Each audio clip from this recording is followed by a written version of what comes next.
My father stood up in the middle of my wedding reception, tapped his glass with a fork, and asked 2 police officers to step outside with him. 200 guests went silent. My new husband squeezed my hand under the table. My mother wouldn't look at me, and my sister, sitting 3 tables away in a dress that cost more than my honeymoon, was smiling. I didn't understand what was happening. Not yet. I just knew my wedding day, the one day I'd planned for 11 months, was about to become the worst night of my life. What I didn't know was that my own sister had spent 6 months building a lie so convincing that my own father believed his daughter was a criminal, and she picked my wedding day to detonate it. My name is Rachel. I'm 29 years old. I grew up in Millbrook, Ohio, the younger of 2 daughters in a family that looked perfect from the outside and felt like a competition from the inside. My sister Diane is 3 years older than me. Growing up, she was the golden child. Valedictorian, full scholarship to Ohio State, married a dentist named Craig by 26. I was the daughter who took longer. I went to community college first. I worked full-time as a dental hygienist while finishing my degree online. I didn't get married at 24. I built things slowly, one paycheck at a time. My parents, David and Linda, loved us both. But love in my family was never equal. It was measured. Diane got the down payment for her first house, $40,000, no questions asked. When I asked for help with student loans 2 years later, my father told me, building character means doing it yourself. I never held it against my parents. I understood in a strange way. Diane made things easy. I made things complicated just by being different. What the first didn't understand, not for years, was how much Diane resented me anyway. She resented that I didn't need her approval. She resented that when I met Marcus, a supply chain manager with a steady job and a gentle laugh, I fell in love without asking anyone's permission first. She resented that our engagement party got more genuine tears from our mother than her own wedding had. Diane never said any of this out loud. She smiled at every family dinner. She sent thoughtful birthday texts. She showed up to my dress fittings and cried happy tears when I said yes to the gown. I trusted her completely. I had no reason not to. She was my big sister, the person who taught me how to drive, who sat with me through my first heartbreak, who used to sneak me candy after our parents said no dessert. I had known her my whole life, but I had no idea how bad it was about to get. It started 3 weeks before the wedding, with a phone call from my mother that made my stomach drop before she even said anything real. She said, her voice shaking, "Your father wants to talk to you. It's about some things Diane found." Found. That word sat in my chest like a stone. I drove to my parents' house that night, still in my scrubs from work. My father was sitting at the kitchen table with a manila folder in front of him, the same table where we'd eaten dinner every Sunday of my childhood. "Sit down," he said. Not angry, worse, disappointed. He opened the folder. Inside were printed bank statements, screenshots of text messages I didn't recognize, supposedly between me and someone named Tony. A photo, blurry and grainy, of me at a bar with people I'd never met. "Diane found these," my father said. "She's been worried about you for months. She said you've been acting strange, secretive, and now this." "Dad, I don't know what any of this is." "What?" "Rachel." His voice cracked. "She says you've been selling pills, that you've been laundering money through your wedding fund." I actually laughed. I thought it was a joke. Then I looked at my mother's face, and I realized it wasn't. "You have to understand," I told them, my hands shaking. "I don't know who Tony is. I've never seen that photo before in my life. Someone did this. Someone made this." "Then who, Rachel?" my father snapped. "Who would do something like this to you?" I didn't have an answer. Not that night. I remember driving home in silence, replaying my father's face over and over, the way he looked at me like he didn't recognize me anymore. The wedding I had planned for 11 months suddenly felt fragile, like something that could be taken from me at any moment. I was standing at that same kitchen table 3 weeks later when my father asked 2 police officers to step outside with him. Only this time, I understood what I hadn't understood before. The folder, the fake messages, the doctored photo, all of it had been building toward this exact moment. That night, after leaving my parents' house, I didn't cry right away. I sat in my car in the driveway for almost an hour. Then I made a decision that would change everything. I didn't sleep that night, or the night after. I kept staring at my phone, scrolling back through years of messages with Diane, searching for a version of her I recognized. A version that wouldn't do this. I couldn't find one. Marcus tried to comfort me. He held me while I cried into his shoulder at 2 a.m., the wedding invitations still sitting unopened on our kitchen counter. "We'll figure it out," he kept saying. But I could see the worry behind his eyes, too. What if my father believed it? What if he showed up at our wedding and made a scene? What if this was the beginning of the end of my family? 2 days later, I found the second layer. I was digging through my old email, trying to find anything that could prove where I actually was on the dates in those fake messages.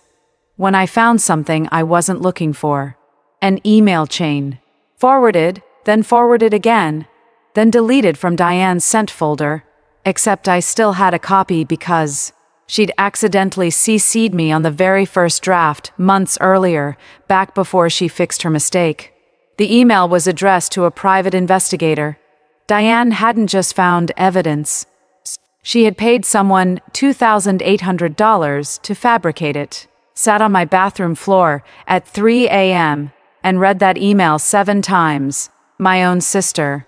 Not a jealous comment. Not a passive-aggressive dig at Thanksgiving. A calculated, funded, 3-month operation to destroy my reputation with our parents. I thought about calling my mother right then. I thought about screaming, crying, showing up at Diane's house and demanding answers. I didn't do any of it. I just sat there in the dark, feeling smaller than I had in years. I realized then, no one was coming to save me. I had to save myself. The next morning, I didn't cry. I made coffee, sat down at my kitchen table, and opened a blank document on my laptop. I started writing down everything. Every date, every screenshot, every inconsistency in the story Diane had built. I printed the email chain. I saved it in 4 different places. Then I called a lawyer friend from college, someone who owed me a favor from years back, and asked her one question. Is forwarding a private investigator's fabricated evidence to your parents illegal or just cruel? Both, potentially, she said. But more importantly, you have proof. Use it. Week by week, quietly, methodically, I gathered everything. I found the private investigator's business registration. I found his email address and carefully, without revealing why, confirmed the dates he claimed to have investigated me, dates that didn't match up with anything, because half of them were days I was working double shifts with a dozen coworkers who could vouch for me. I didn't tell my parents what I was doing. I didn't tell Diane. I let her believe her plan had worked. I even let my mother believe I was too ashamed to defend myself. There was one moment, about 2 weeks before the wedding, when my father called and said, quietly, "Your mother thinks maybe we should talk to Diane about this too. She's been asking questions." That was my small win. A crack in the story. My father, without knowing it, doing exactly what I needed him to do. Start doubting.